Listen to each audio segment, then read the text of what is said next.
ఓం నమో వెంకటేశాయ. నేను మీ శ్రీనివాస్. భక్తి మార్గానికి స్వాగతం. తిరుమల తిరుపతి దేవస్థానం సంబంధించిన మరొక లేటెస్ట్ అప్డేట్ అండి. ఎవరైతే రేపు అంటే 24వ తారీఖున తిరుమల వెళ్తున్నారో మీరందరూ కూడా ఒక విషయం గుర్తుపెట్టుకోండి. మనకి తిరుపతిలో ఇచ్చేటువంటి ఎస్ఎస్డి టోకెన్స్ అన్నది మనకి 3 రోజుల పాటు కూడా తిరుపతిలో ఎక్కడ కూడా ఇవ్వడం లేదండి. అంటే ఒకటి విష్ణునివాసం రైల్వే స్టేషన్ దగ్గర ఉంటుంది కదండి విష్ణునివాసం, అక్కడ కూడా మనకి టోకెన్స్ అన్నది ఇవ్వడం లేదండి. అదేవిధంగా రెండో ప్లేసు తిరుపతి బస్ స్టాండ్ దగ్గరలో ఉన్న శ్రీనివాసం, అక్కడ కూడా మనకి టోకెన్స్ అన్నది మనకి 24వ తారీఖున కానీ 25వ తారీఖున కానీ 26వ తారీఖు వరకు కూడా అంటే సుమారుగా 3 డేస్ పాటు మనకి తిరుపతిలో టోకెన్స్ అన్నది ఎక్కడ ఇవ్వడం లేదండి. అదేవిధంగా మూడో ప్లేసు అలిపిరికి దగ్గరలో ఉన్న భూదేవి కాంప్లెక్స్లో కూడా మనకి దివ్య దర్శన టోకెన్స్ కానీ అదేవిధంగా ఎస్ఎస్డి టోకెన్స్ కూడా మనకి ఆఫ్లైన్లో ఇవ్వడం లేదు. కాబట్టి ఎవరైతే ఎటువంటి దర్శన టికెట్ లేకుండా తిరుపతి వెళ్తున్నారో మీరందరూ కూడా తప్పనిసరిగా ఈ విషయం తెలుసుకుని తిరుపతి అయితే వెళ్ళండి. మీరు నేరుగా తిరుమల కొండపైకి వెళ్ళిన తర్వాత సర్వదర్శనం ద్వారా అంటే ఫ్రీ దర్శనం ద్వారా లేదా ధర్మదర్శనం ద్వారా మీరైతే శ్రీవారిని అయితే దర్శించుకోవడానికి అయితే అవకాశం ఉంటుందండి. అదేవిధంగా మీ దగ్గర దర్శన టికెట్ ఉన్నా లేకపోయినా సరే మీరు అలిపిరి మెట్ల మార్గం ద్వారా కానీ లేదా శ్రీవారి మెట్ల మార్గం ద్వారా కానీ నడిచి వెళ్ళడానికి అయితే అవకాశం ఉంటుందండి. కాబట్టి ప్రతి శ్రీవారి భక్తులు కూడా విషయం తెలుసుకుని తిరుమల వెళ్ళండి. అదేవిధంగా మనకి 25వ తారీఖున రథసప్తమి కాబట్టి మనకి టీడీ దేవస్థానం వారు కొన్ని రకాల స్వామివారి యొక్క దర్శనం అయితే పూర్తిగా క్యాన్సిల్ చేయడం జరిగిందండి. ఈ విషయం కూడా తెలుసుకుని మీరైతే తిరుమల వెళ్తే ఎక్కడ కూడా ఎటువంటి ఇబ్బంది కూడా పడరండి. అందులో మనకి ప్రధానంగా స్వామివారి యొక్క ఆర్జిత సేవలు, ఇందులో మనకి సుప్రభాత సేవ, తోమన్ సేవ, అష్టదళ పద్మారాధన, అర్చన, కళ్యాణం, ఉంజిలి సేవ, సహస్ర దీపాలంకరణ, ఆర్జిత బింబం సేవ ఉంటాయండి. ఈ సేవలు కూడా టీటీ దేవస్థానం వారు మనకి 25వ తారీఖున పూర్తిగా క్యాన్సిల్ చేయడం జరిగింది. అదేవిధంగా ఎవరైతే ఎమ్మెల్యే కానీ ఎంపీ కానీ ఎమ్మెల్సీ కానీ టీటీ బోర్డు మెంబర్స్ కానీ అదేవిధంగా కొంతమంది ప్రోటోకాల్ ఉన్నటువంటి వ్యక్తులు ఇచ్చేటువంటి విఐపీ లెటర్ల ద్వారా ఎవరైతే తిరుమల వెళ్ళి శ్రీవారిని దర్శించుకోవాలనుకుంటున్నారో మనకి విఐపీ బ్రేక్ దర్శనాన్ని కూడా టీటీ దేవస్థానం వారు పూర్తిగా క్యాన్సిల్ చేయడం జరిగిందండి. అంటే మీరు 24వ తారీఖున ఇచ్చేటువంటి లెటర్ ఏదైతుందో 25వ తారీఖు దర్శనానికి మనకి 24వ తారీఖుని కూడా లెటర్ అయితే తీసుకోరు. కాబట్టి ప్రతి శ్రీవారి భక్తులు కూడా విషయం తెలుసుకోండి. మనకి 24వ తారీఖున లెటర్ అయితే తీసుకోరు, మీకు దర్శనం అయితే 25వ తారీఖున కూడా ఉంటుంది. కాబట్టి ప్రతి శ్రీవారి భక్తులు కూడా విషయాన్ని తెలుసుకుని శ్రీవారి యొక్క సేవను తరించండి. అదేవిధంగా మనకి మూడో కేటగిరీ వచ్చి 1 ఇయర్ లోపున్న సంటి పిల్లల తల్లిదండ్రులకు ఇచ్చేటువంటి స్పెషల్ దర్శనం, దీన్ని మన శబ్ద దర్శనం అంటారండి. అంటే స్వామివారి యొక్క ఆలయం ఉంది కదా, దానికి రైట్ సైడ్ మనకి శబ్దం ఉంటుంది. అక్కడ ప్రతిరోజు కూడా మధ్యాహ్నం 12 గంటల నుంచి సాయంత్రం 6 గంటల వరకు కూడా 1 ఇయర్ లోపున్న సంటి పిల్లల తల్లిదండ్రులు కూడా టీటీ దేవస్థానం అయితే స్వామివారి యొక్క దర్శనం అయితే వీళ్ళకి ఫ్రీగా కల్పించడం జరుగుతుందండి. వీళ్ళకి కూడా మనకి రేపు 25వ తారీఖున రథసప్తమి కారణంగా స్వామివారి యొక్క ఈ స్పెషల్ దర్శనం ఉన్నది టీటీ దేవస్థానం వారు పూర్తిగా క్యాన్సిల్ చేయడం జరిగింది. కాబట్టి ప్రతి శ్రీవారి భక్తులు కూడా ఈ విషయాన్ని తెలుసుకోండి. మీకు 26 తర్వాత మీరు వెళ్తే శ్రీవారిని అయితే మీరు ఈ కోటాలో దర్శించుకోవడానికి అయితే అవకాశం ఉంటుంది. అదేవిధంగా మనకి 4వ కేటగిరీ వచ్చి సీనియర్ సిటిజన్లు అదేవిధంగా దివ్యాంగులు ఎవరైతే ఉంటారో మీరు కూడా స్వామివారి యొక్క రథసప్తమి కారణంగా మీ కోట కూడా మనకి టీటీ దేవస్థానం వారు పూర్తిగా క్యాన్సిల్ చేయడం జరిగింది. కాబట్టి ప్రతి సీనియర్ సిటిజన్ కూడా విషయాన్ని తెలుసుకోండి. మీరు దర్శించుకోవాలంటే సర్వదర్శనం ద్వారా వెళ్ళి శ్రీవారిని అయితే దర్శించుకోవడానికి అయితే అవకాశం ఉంటుందండి. కాకపోతే దీనికి సంబంధించి స్పెషల్ కోట అన్నది టీటీ దేవస్థానం వారు పూర్తిగా క్యాన్సిల్ చేయడం జరిగింది. కాబట్టి ప్రతి శ్రీవారి భక్తులు కూడా ఈ విషయాన్ని తెలుసుకోండి.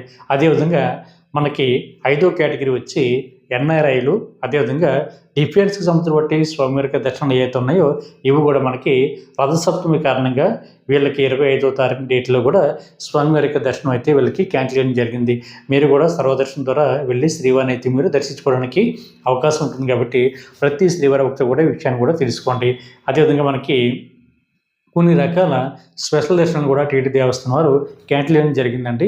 ఎవరికైతే ప్రోటోకాల్ ఉందో వాళ్ళు మాత్రమే శ్రీవారి యొక్క దర్శనం అయితే కల్పించడం జరుగుతుంది. అంటే ఎమ్మెల్యే కానీ ఎంపీ కానీ ఎమ్మెల్సీ కానీ టీటీ బోర్డు మెంబర్స్ కానీ ప్రోటోకాల్లో ఉన్నటువంటి వ్యక్తులు ఎవరైతే ఉంటారో వీళ్ళ ఫ్యామిలీ మెంబర్స్ మాత్రమే ఈ స్పెషల్ డేస్లో శ్రీవారిని అయితే దర్శించుకోవడానికి అవకాశం ఉంటుంది. కాబట్టి ప్రతి శ్రీవారి భక్తులు కూడా ఈ విషయం తెలుసుకుని మీరు తిరుపతి వెళ్ళండి.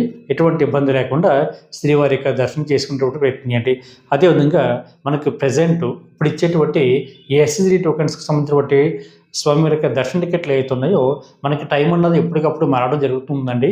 విషయం తెలుసుకోండి. మనకి ప్రజెంట్ ఒక 3 డేస్ బ్యాక్ వరకు కూడా ఉదయం 8 గంటలకైతే టోకెన్స్ అయితే ఇచ్చేవారు. మళ్ళీ మధ్య అంటే 1 డే బ్యాక్ అయితే మనకి మధ్యాహ్నం 12 గంటలకి టోకెన్స్ అయితే ఇవ్వడం జరుగుతుందండి. కాకపోతే మీరు తిరుపతి వెళ్ళే శ్రీవారి భక్తులు మీరు ఇన్ టైంలో కనుక ఈ 3 ప్లేసులు ఉంటే అంటే విష్ణునివాసం కానీ, శ్రీనివాసం కానీ, అలిపిరి దగ్గర కానీ ఉంటే ఒకసారి ఇన్ఫర్మేషన్ తెలుసుకుని టోకెన్ కోసం లైన్లో నిల్చోండి. టోకెన్ టైం అన్నది మనకి ఎప్పటికప్పుడు మారడం జరుగుతుంది కాబట్టి ప్రతి శ్రీవారి భక్తుడు ఈ విషయం తెలుసుకుని మీరైతే తిరుమల వెళ్తూ ఉండండి. తిరుమల కొండపైన శ్రీవారి యొక్క భక్తుల యొక్క రద్దీ ఎక్కువగా ఉంటే మనకి టోకెన్ టైమ్స్ అన్నది 1 గంట 2 గంటల ముందే మనకి ఇవ్వడం జరుగుతుందండి. నార్మల్ డేస్లో అయితే మనకి టోకెన్ టైం అన్నది యథావిధిగా వాళ్ళు చెప్పినటువంటి టైంకి అయితే ఇవ్వడం జరుగుతుంది. మనకి 3 ప్లేస్లో కూడా టోకెన్స్ అన్నది వాళ్ళ దగ్గర ఎన్ని టోకెన్స్ అయితే అందుబాటులో ఉంటాయి అన్ని టోకెన్స్ కూడా ఎప్పటికప్పుడు శ్రీవారి భక్తులకి టీడీ దేవస్థానం వారు అయితే ఇవ్వడం జరుగుతుంది కాబట్టి ప్రతి విషయాన్ని శ్రీవారి భక్తులు తెలుసుకోండి. మీకు అకామిడేషన్ అన్నది తిరుమల కొండపైన CROP దగ్గర ఇవ్వడం జరుగుతుందండి. అక్కడ ఆపరేలో మీకు ₹50 రూము, ₹100 రూము, ₹1000 వరకు కూడా మీకు ఆఫ్లైన్ ఇవ్వడం జరుగుతుంది. దానికోసం మీకు ఆధార్ కార్డు, మొబైల్ నెంబర్ తోటి CROP దగ్గర కింద గ్రౌండ్ ఫ్లోర్లో లైన్లో నుంచుని ముందుగా అయితే మీరు రూమ్ కోసం అయితే రిజిస్ట్రేషన్ చేసుకోవాలి. రిజిస్ట్రేషన్ చేసుకున్న తర్వాత మీకు 3 గంటల నుండి 4 గంటల లోపే మీరు ఇచ్చినటువంటి మొబైల్ నెంబర్కి అయితే SMS అయితే రావడం జరుగుతుందండి. ఈ SMSలో మీకు రూమ్ ఎక్కడ ఎలర్ట్ అయింది అనేటువంటి ఇన్ఫర్మేషన్ ఉంటుంది. మీరు అక్కడ సబ్ ఎంక్వైరీ ఆఫీస్కి వెళ్ళి అమౌంట్ అన్నది మీరు ఆన్లైన్లో కట్టి మీరైతే రూమ్లోకి అయితే చెక్ ఇన్ అవ్వడానికి అవకాశం ఉంటుందండి. రూమ్ అన్నది ఎవరికి ఇస్తారు, ఎవరికి ఇవ్వరు అనేటువంటి విషయానికి వస్తే పెళ్ళి కానీ, అబ్బాయి కానీ, అమ్మాయి కానీ జంటగా వెళ్తే వీళ్ళకైతే రూమ్ ఇవ్వరండి. అదేవిధంగా 21 సంవత్సరం లోపున్న పిల్లలకు కూడా అకామిడేషన్ అయితే ఇవ్వరు. సింగిల్గా వెళ్ళేటువంటి శ్రీవారి భక్తులు కూడా అకామిడేషన్ కూడా ఇవ్వరండి. కాబట్టి ఈ విషయం ప్రతి శ్రీవారి భక్తులు కూడా తెలుసుకోండి. కాకపోతే ఎలాంటి శ్రీవారి భక్తులు మీరు ఎక్కడ ఉండాలి అనేటువంటి విషయానికి వస్తే మనకి తిరుపతిలో ప్రధానంగా 5 ప్లేసుల్లో మనకి ఫ్రీగా లాకర్స్ ఇచ్చేటువంటి ప్లేసులు అందుబాటులో ఉన్నాయండి. ఒకటి తిరుపతి నుండి తిరుమల కొండపైకి ఎవరైతే చేరుకుంటారో మీరు దిగేటువంటి బస్ స్టాండ్లో 2 అండి. ఒకటి రాంబాగ్ ఇచ్చే బస్ స్టాండు, 2 పద్మనాభ నిలయం దగ్గర ఉన్న బాలాజీ బస్ స్టాండు.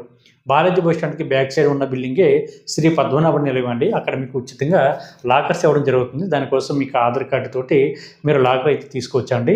అదేవిధంగా మనకి CRO ఆఫీస్కి పక్కనే అంటే సుమారుగా ఒక 50 మీటర్ల దూరంలో మనకి యాత్రి సదన్ ఉంటుందండి. అక్కడ కూడా మీకు ఉచితంగా లాకర్ అయితే ఇవ్వడం జరుగుతుంది. అక్కడ కూడా మీకు ఆధార్ కార్డుని చూపించి లాకర్ తీసుకోవచ్చు. అదేవిధంగా బాలాజీ బస్ స్టాండ్కి అదేవిధంగా మనకి CRO ఆఫీస్కి మధ్యలో మనకి కొత్తగా వెంకటాద్రి నిలయం అన్నది ఓపెన్ చేయడం జరిగిందండి. అక్కడ కూడా మీకు ఫ్రీగా లాకర్స్ అయితే ఇవ్వడం జరుగుతుంది. అక్కడ సుమారుగా 3000 మంది పైన ఉండడానికి అయితే అవకాశం ఉంటుంది. 3 ఫ్లోర్లు ఉంటాయి కాబట్టి. అదేవిధంగా రామ్ బగీచా దగ్గరలో కూడా మీకు ఫ్రీగా లాకర్ ఇచ్చేటువంటి ప్లేస్ కూడా అక్కడ అందుబాటులో ఉంటుంది కాబట్టి ప్రతి ఒక్కరు కూడా మీకు ఆధార్ కార్డుని చూపించి లాకర్ అయితే తీసుకోండి. అక్కడ మీరు రెడీ అవ్వడానికి కావాల్సినటువంటి సకల సదుపాయాలు అక్కడ అందుబాటులో ఉంటాయండి. కొంచెంసేపు విశ్రాంతి తీసుకోవడానికి, పడుకోవడానికి, మీ లగేజ్ని లాకర్లో పెట్టుకోవడానికి, అదేవిధంగా ఆడవారికి సెపరేట్గా, మగవారికి సెపరేట్గా వాష్రూమ్లు, బాత్రూమ్లు కూడా అన్నీ అందుబాటులో ఉంటాయండి. అదేవిధంగా స్వామివారి యొక్క ప్రసాదం కూడా మీకు బయట పెట్టడం జరుగుతుంది. కాబట్టి ఎవరైతే ఎటువంటి దర్శన టికెట్ లేకుండా తిరుపతి వెళ్తున్నారో మీరందరూ కూడా ఈ విషయాలన్నీ తెలుసుకుని మీరు ఆఫ్లైన్లో అకామిడేషన్ కానీ లేదా మనకి ఆఫ్లైన్లో ఫ్రీగా ఇచ్చేటువంటి లాకర్స్ కూడా తీసుకోవడానికి అవకాశం ఉంటుంది. మీరు లాకర్ ఎక్కడైతే తీసుకుంటారో ఆ దగ్గరలోనే మీకు తలనీలాలు సమర్పించడానికి క్యాష్ అండ్ కన్సల్ కూడా మీకు అందుబాటులో ఉంటుందండి. అదేవిధంగా ఆటో ఫెసిలిటీ కూడా ఉంటుంది. ఎందుకంటే చిన్నపిల్లలు ఉంటారు, అదేవిధంగా పెద్దవాళ్ళు ఎక్కువ ఉంటారు. తిరుమల కొండపైన సాధారణంగా మనకి చలి ఎక్కువ ఉంటుంది కాబట్టి మీరు ఆ టైంలో కూడా ఎటువంటి ఇబ్బంది పడకుండా మీకు హాట్ వాటర్ అన్నది మీరు ఎక్కడైతే లాకర్ తీసుకుంటారో అక్కడ కూడా మీకు అందుబాటులో ఉంటాయండి. కాబట్టి మీరు ఎటువంటి ఇబ్బంది పడకుండా మీరు తిరుమల వెళ్ళి శ్రీవారిని అయితే దర్శించుకోండి. మీకు ఎటువంటి డౌట్ ఉన్నా కూడా మన భక్తి మార్గ వాట్సాప్ నెంబర్కి మెసేజ్ చేయండి. నేను ఆన్సర్ చెప్పడానికి ట్రై చేస్తానండి. కాబట్టి మొదటిసారిగా మన భక్తి మార్గం ఛానల్ ఎవరైతే చూస్తున్నారో మీరందరూ కూడా తప్పనిసరిగా మన భక్తి మార్గం ఛానల్ని సబ్స్క్రైబ్ చేసుకుని మన ఛానల్ని ఆదరించండి. ఓం నమో వెంకటేశాయ.